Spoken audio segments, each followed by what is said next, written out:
لا نفرق بين أحد من رسله وقالوا سمعنا وأطعنا غفرانك ربنا وإليك المصير۔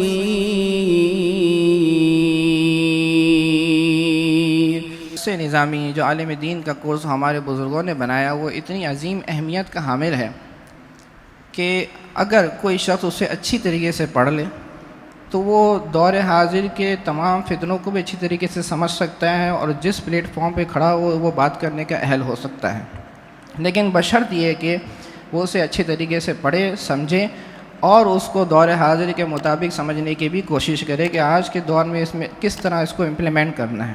اسلام کی جو بڑی ویلیوز ہیں ان میں کیا ہے؟ بڑی سے بڑی ویلیو کیا ہے؟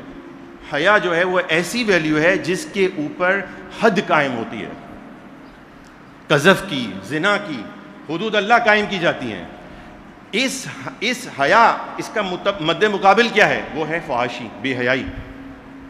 فحاشی اور بے حیائی کی ایک لبرل ڈیفینیشن جو ہے وہ سپریم کورٹ آف پاکستان نے اپنے ایک ججمنٹ میں دی ہے، اور میں بڑا پریشان ہوں کہ ہماری جو سیاسی مذہبی جماعتیں ہیں وہ بھی اس طرف جو ہے توجہ نہیں کر رہی ہیں، وہ بھی یعنی کہ ان کے پاس بھی ایسے لوگ نہیں جو واچ ڈاگ لگا کے بیٹھیں اور دیکھتے رہیں کہ یہ کیا ہو رہا ہے، اور جو چیز اس طرح کی آ رہی ہے کم از کم وہ پریشر گروپ بنے ہوئے ہیں، سنگل ایجنڈا، کم از کم وہ اس پہ بات کر لیں، لیکن مجھے لگتا ہے وہ پریشر گروپ بھی نہیں رہے اب پریشر گروپ سے بھی ہم ڈائلیوٹ ہو گئے، نیچے چلے گئے ہیں، ہم تحلیل ہوتے چلے جا رہے ہیں اور ہم اب اپنی بات جو ہے وہ اس طریقے سے بھی نہیں کر سک رہے۔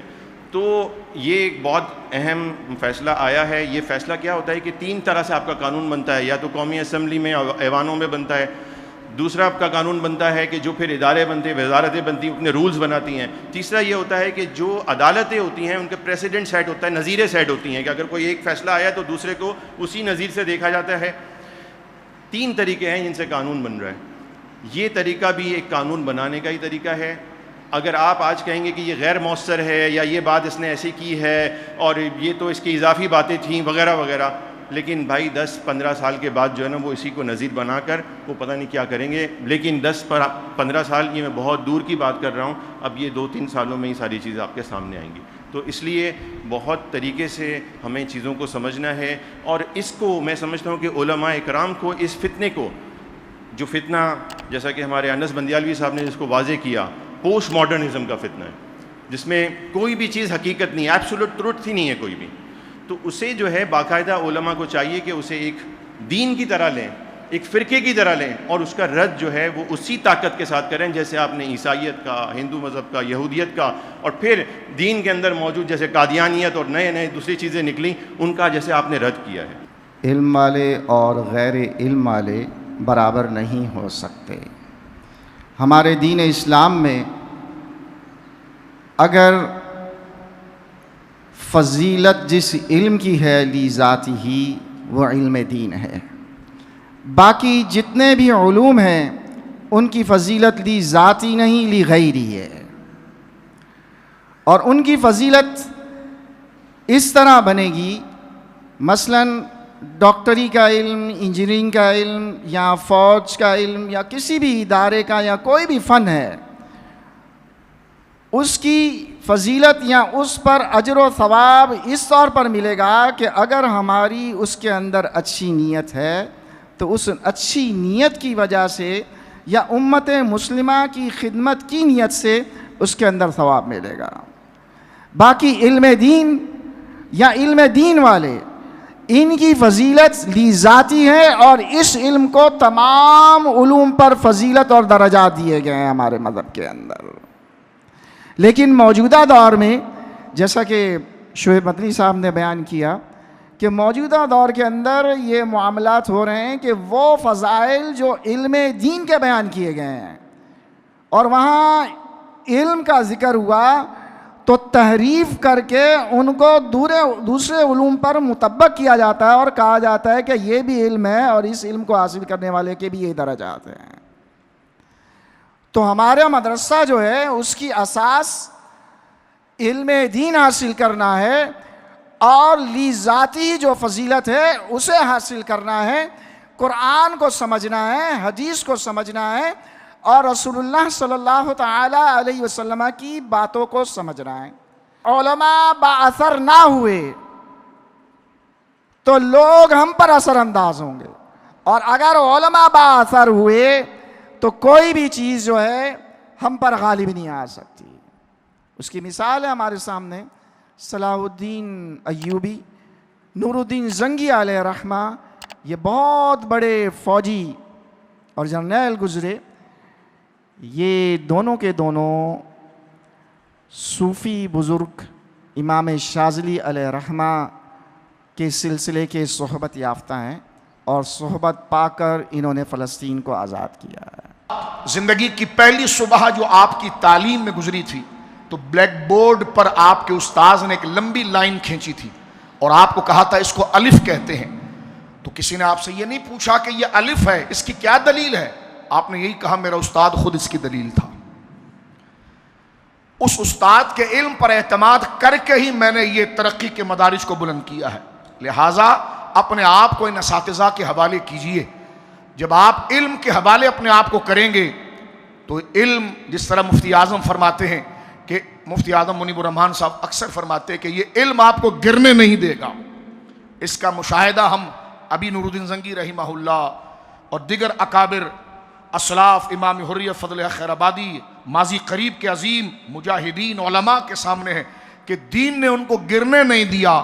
آج لوگ شاید اپنے والدین کو اتنی عقیدت سے یاد نہیں کرتے کہ جن اپنے والدین کو اتنی عقیدت سے یاد نہیں کرتے جیسے وہ ان کے ناموں کا سرما اپنی آنکھوں میں لگاتے ہیں۔ یہ دین کی برکت ہے۔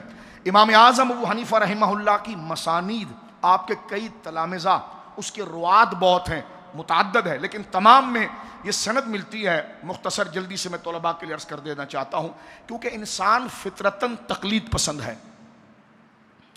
وہ جو سنتا ہے وہ کرتا ہے، جن کو آئیڈیل بناتا ہے ان کے عمل پر چلتا ہے۔ اس لیے قرآن نے کہا سورہ بنی اسرائیل میں کہ آنکھ اور کانوں سے پوچھا جائے گا، کیونکہ یہی دو چیز معاون ہے جو دل کو رسد پہنچاتے ہیں۔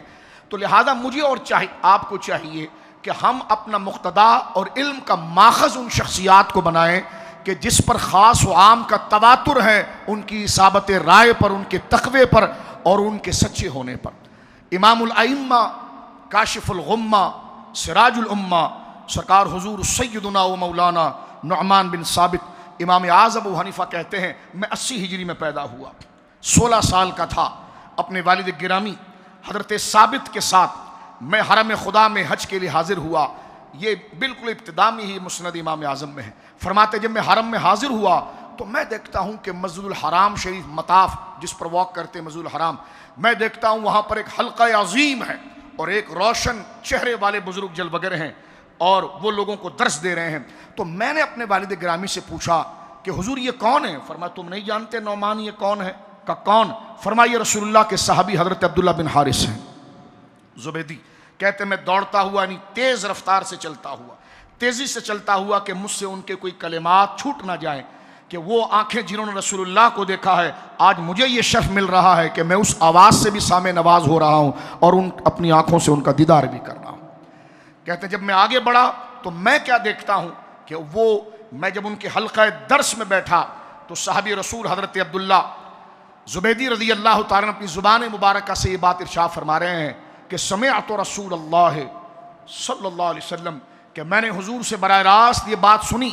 حضور نے ارشاد فرمایا، طلباء سنیں، حضور نے ارشاد فرمایا من تفقہ فی دین اللہ کفاہ اللہ مہمہ ورزقہ حیث لا یحتسب۔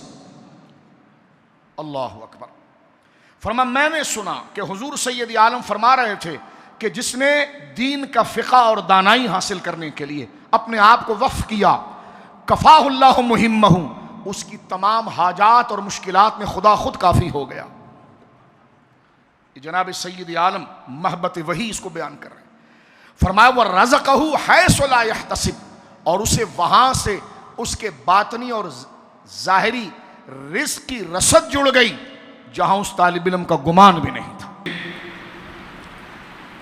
مشکل ترین وقت ہے جو آج میں محسوس کر رہا ہوں، اور جتنی کمزوری اضمحلال اور بے عملی میں اہل دین میں دیکھ رہا ہوں، اتنا کم از کم میری زندگی میں 1960 کے عشرے میں، 70 کے عشرے میں، 80 کے عشرے میں نہیں تھا، مگر 21ویں صدی میں جو زوال شروع ہوا ہے تو الطاف حسین حالی نے کہا تھا کہ تیرے دریا کا جو کوئی اترنا دیکھے تو وہ یہ یقین کرے گا کہ کوئی مد نہیں اس جزر کے بعد۔ مد و جزر کہتے ہیں جوار بھاٹا کو، ٹائیڈ کو، کہ سمندر پہ آپ جائیں تو موجیں اٹھ کر آتی ہیں اور پھر سمٹ جاتی ہیں۔ تو انہوں نے کہا کہ اسلام کی موجوں میں جو مد تھا ابھرتی تھیں، باطل کو للکارتی تھیں، لیکن اب جو پستی میں گئی ہیں تو اب لگتا ہے کہ اس کے اٹھنے کی کوئی آثار ہی نہیں ہے۔ اس لیے دین کی اصل روح میں بقا کے لیے غور و فکر کی ضرورت ہے، عمل کی ضرورت ہے، مگر ایئر کنڈیشن میں رہنے والوں سے اب یہ توقع کہ یہ دھوپ میں کھڑے ہوں گے مشکل ہو گیا۔ بڑی بڑی گاڑیوں میں گھومنے والے تو جب تک بوریا نشین تھے تو آ کے دھوپ میں کھڑے ہو جاتے تھے، جب تخت نشین ہوئے ہیں تو اب سب راحت کے عادی ہو گئے ہیں۔ کہا جاتا تھا کہ بعض اصحاب عزیمت ہیں اور بعض اصحاب رخصت ہیں، تو میں نے کہا کہ اصحاب عزیمت تو رہے نہیں، جو اصحاب رخصت تھے وہ بھی رخصت پر چلے گئے، اور دین کا وارث، دین کی حرمت کا تحفظ کرنے والا کوئی نہیں ہے۔ یہ وہ مسئلہ ہے کہ جس پر غور کرنے کی اور توجہ دینے کی ضرورت ہے۔ اور جو اپنے آپ کو بڑا مجاہد سمجھتا ہے وہ سوشل میڈیا پہ کرے گا فلاں صاحب کون ہے، فلاں کون ہے، فلاں کون ہے۔ ارے بھائی تو کون ہے، تو کہاں کھڑے ہے؟ کس میدان میں تم کھڑے ہو کر ہمیں نظر آئے ہو؟ تو ایک دوسرے پر طنز اور تعریض، وہ جو شاہ صاحب نے کہا تھا کہ بڑوں سے حسد نہ کرو، چھوٹوں کی تحقیر نہ کرو، لیکن دوسروں کی بجائے یہ بتاؤ کہ اپنا بھی کوئی حصہ ادا کر رہا ہے، اپنے حصے کا کام کر رہا ہے۔